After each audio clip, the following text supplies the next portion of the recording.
తెలుగువారి పెళ్ళి ఇలవైకుంఠమే మళ్ళీ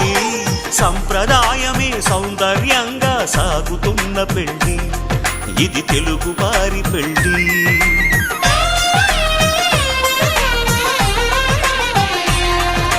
తెలుగువారి పెళ్ళి ఇలవైకుంఠమే మళ్ళీ సంప్రదాయమే సౌందర్యంగా సాగుతున్న పెళ్ళి